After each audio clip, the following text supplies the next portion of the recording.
नाम रामेश्वर है। मेरा काम मजदूरी है, सब्जी बेचता हूँ। कोई पढ़ा लिखा हूँ नहीं, इसी से अपने परिवार का गुजारा करता हूँ। मेरा सपना बस यही था कि मुझे चैन से 2 रोटी मिलती रहे और मेरा परिवार भूखा ना रहे। राहुल सर जैसे इंसान जो दर्द को पहचानते हैं, दुनिया का दर्द पहचानते हैं, उन्होंने मेरी देखो पुकार सुनी। मेरा कितना सौभाग्य है कि सर मुझे बुला रहे हैं। भरत मिलाप होता है जैसे सुदामा का और कृष्ण जी का मिलाप हुआ था, ऐसे शायद है आज मेरा।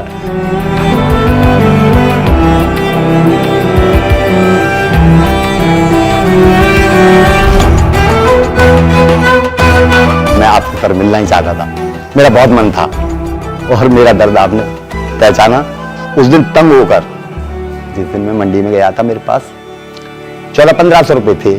तो मैंने जब टमाटर का रेट लिया सर, तो मैंने कहा मैं तो कुछ भी नहीं ले पाऊंगा। आप मुझे राहुल सर से मिलना है, जरूर मिलना है। मेरा मन बहुत उछल उछल के कह रहा है एक बार सर से जरूर मिलूंगा। मुझे आप सर क्यों बुला रहे हो? मैं सर थोड़ी हूँ, मेरा नाम राहुल है, आप मुझे राहुल बोलो। तो राहुल सर से मैंने कहा मैं मिलूंगा। सर नहीं बोल रहा। तो कहाँ से आए आप? जागीरपुरी से आए हैं हम। अच्छा, ओरिजिनल कहाँ से है? यूपी? ओरिजिनल यूपी के। क्या करते थे पापा? पापा अनाज की तोलाई किया करते थे। पापा भी मजदूरी करते थे और जब पापा एक्सपायर हो गए।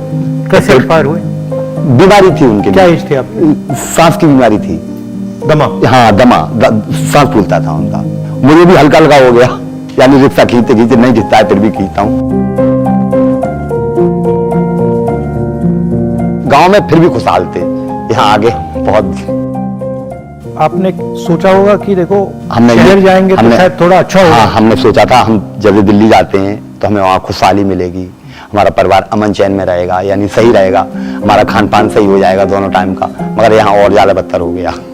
गरीबी में झुलसता ही रहा, झुलसता ही रहा, झुलसता ही रहा। सर मेरा कुछ नहीं है, मेरा तो बस इतना ही, दोनों टाइम का खाना मिल जाता है मुझे, और मिलता है फिर भी कुछ कम मिलता है तो ज्यादा पानी पी लेता हूँ। अब बच्चों के लिए इतना भी नहीं है कि किसी नीचे अगर बरसात होती है तो मैं किसी छत के नीचे इन्हें ले जाऊं, कहाँ बिठाऊं, कहाँ क्या करूं। अब गांव में एक मकान भी है, वो सर किस टाइम गिर जाए किस टाइम ना गिरे, कोई भरोसा। और वहाँ कौन रहता है?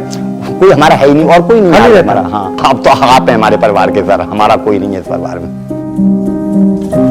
आपने पिछले 10 साल में क्या क्या काम किए? सर मेरे पास जमीन, ऐसे जमीन पर कोई काम नहीं है। लक्कड़ मैंने मशीन से लक्कड़ मैंने फाड़ी है, ईंटें मैंने पाती हैं जो मकान बनाते हैं, डस्ट, रोड़ी, गिट्टी, बदरपुर, ये इसकी पल्लेदारी मैंने की है, डीएपी, यूरिया इसकी गाड़ियां मैंने उतारी हैं, रोड मैंने तोड़े हैं, नदी से पत्थर निकाल के डंपर मैंने भरे हैं। ऐसा कोई काम नहीं है जो सर मैंने जमीन पर न किया हो। तो परिवार को मैंने यहाँ तक ले आया मैं सर। अब आगे की मेरी हिम्मत नहीं है, क्योंकि अब रिक्शा भी नहीं चलता है, टांगों में दर्द होने लगता है तो बैठ जाता हूँ किसी पेड़ के नीचे। आप इतनी मेहनत करते हो, आपको लगता है कि आपकी जो मेहनत हो रही है, मेहनत तो सर उसका आपको फल मिल रहा है हिंदुस्तान में? मुझे तो सर कोई फल नहीं मिल रहा। मैं तो मेहनत तो कर रही हूँ, मेहनत किए ही जा रहा हूँ मैं तो। सरकारी ऐसी है सर, किसी को जब कोई सरकार वाले सुनते ही नहीं किसी की। आप लोगों ने मेरी सुनी है तो आपसे मैंने अपनी गुहार बताई है। जो गरीब है वो तो खत्म होता जा रहा है और जो अमीर है वो आबाद होता जा रहा है। मेरे पास आ, मेरी बेटी यार बैठ। हाँ परिवार है, ये परिवार है भैया है तेरे। कौन सी बुक अच्छी लगती है? मेरे को पोल साइंस अच्छी लगती है। Pol science? क्या उसमें क्या अच्छा लगता है? पॉलिटिक्स के बारे में जानने को मिलता है। बताओ, क्या थोड़ा मुझे समझाओ, पॉलिटिक्स के बारे में क्या क्या क्या अच्छा लगता है? मतलब अपने नेता के बारे में, अपने इतिहास के बारे में जानना अच्छा लगता है। आज लड़ाई मेरी भगवान से खत्म हो गई है। अब अच्छा, पहले लड़ाई क्या थी? लड़ाई ये थी, मुझे इतना मुफलिस क्यों भेजा? मुफलिस भेजा तो कोई सुनने वाला भेजते जो मेरी पुकार सुनता, खाना नहीं देता, मेरे पीठ पे हाथ रख देता, मेरा पूरा पेट फुल हो जाता। मगर ऐसा कोई मुझे मिला ही नहीं। आज मेरा सब दुख दूर हो गया, आप मिल गए, मुझे पूरा जहां मिल गया। आ जाए इधर। खाना खाएंगे आप थोड़ा सा? हाँ हाँ, आ जाओ आ जाओ। अपने हाथ से खाना लाना।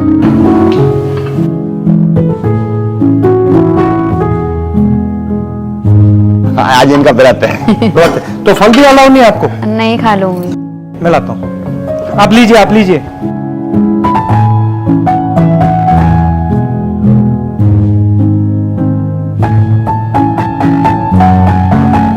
जब मैंने आपका वीडियो देखा ना, हाँ सर। मुझे बिल्कुल अच्छा नहीं लगा। तो मैंने सोचा कि आपसे मैं जाके मंडी में मिलूं। हाँ, उस दिन दूसरे ही दिन आपको मालूम था कि मैं आपको मिलने, आपको ढूंढने गया था। हाँ, दूसरे दिन पहुंच गए थे आप। खाइए खाइए खाइए। पर मैं देखना आपसे बात करना चाह रहा था, आरतीयों का बर्ताव आपके साथ कैसा होता मैं गया था, आरती का बर्ताव क्या, छोटे आदमी की तो कोई गिनती है नहीं। जैसे 4 लोग ले रहे हैं, एक यानी पीस ले रहे हैं, तो मेरी आधी पीस लेने की हिम्मत है, तो आपसे कहीं बाबू जी आप ले लो आधा, मुझे 10 रुपए महंगा दे दो, आधा ले लो आप। तो मेरा तो 2-4 लोग होते हैं, उन्हीं का हाथ जोड़ लेता हूँ कि भैया तुम सब लेते हो, थोड़ा मुझे भी दिलवा दो, ऐसे भी दे।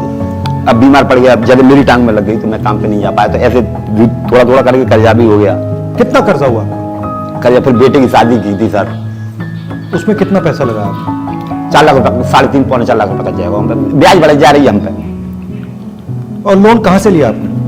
हमें लोन कहाँ से मिल जाएगा, कोई हमें जमीन है ना, तो मतलब विश्वास पे दे दी, विश्वास पे दे दिया कि हाँ ये देगा, मरते मरते देगा। और किस रेट पे दिया? 4% लेते हैं, कोई 5।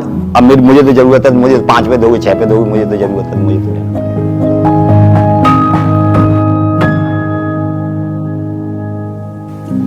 वैसे मेरी जीने की इच्छा नहीं थी इस संसार में कतई। अब तो है। हाँ, आप शायद, अब आप ऐसी बात नहीं करोगे। भगवान ने आशा बना तो दी है। अब आप ऐसी बात नहीं करो। जैसे केवट की नाव है, बीच में फंसी थी, किसी ने धक्का लगा दिया तो पार हो गई। जैसे ही आप सच्चाई बोलोगे, लोग हाँ, उंगलियां उठाएंगे, आपकी उंगलियां उठाएंगे, आपके पीछे पड़ेंगे। वो तो पड़ते, वो तो ये तो होता है सच्चाई में तो इतनी हर कदम पर पत्थर मिलेगा आपको, पत्थर मिलेगा, हर कदम पर पत्थर मिलेगा। अब उस पत्थर को आप या पार करें या अपना पैर तोड़े। बस अगर आपके दिल में कुछ है और आपने बोल दिया, मैं तो कमजोरी थोड़ी है। कमजोरी नहीं है, वो तो ईमानदारी है। ईमानदारी है। आपको दूसरे लोगों के बारे में नहीं सोचना चाहिए, वो कहेंगे, वो कहते रहेंगे, आप उनके बारे में मत सोचिए। आप जो सच्चाई है उसको पहचानिए और उस पर काम कीजिए। आपके पापा वही तो कर रहे हैं। न्याय स्कीम था हमारा, उसमें हर गरीब व्यक्ति को साल के 72,000 रुपए सीधे बैंक अकाउंट में देने थे।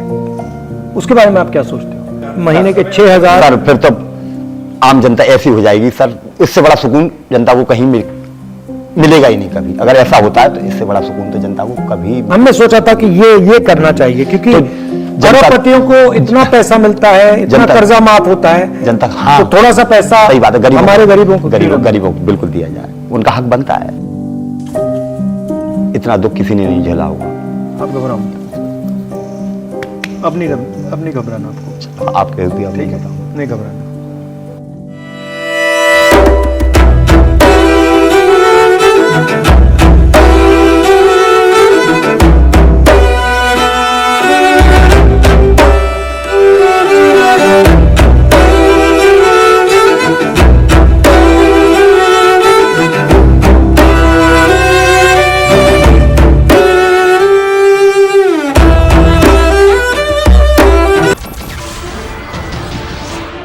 नमस्कार, मैं हूं मानक गुप्ता। अगर आपको हमारा ये वीडियो पसंद आया हो तो इसे लाइक और शेयर जरूर करें, और हाँ, हमें सब्सक्राइब और फॉलो करना ना भूलें, ताकि आप देश और दुनिया की कोई खबर मिस ना करें। तो जुड़े रहिए हमारे साथ और देखते रहिए News 24।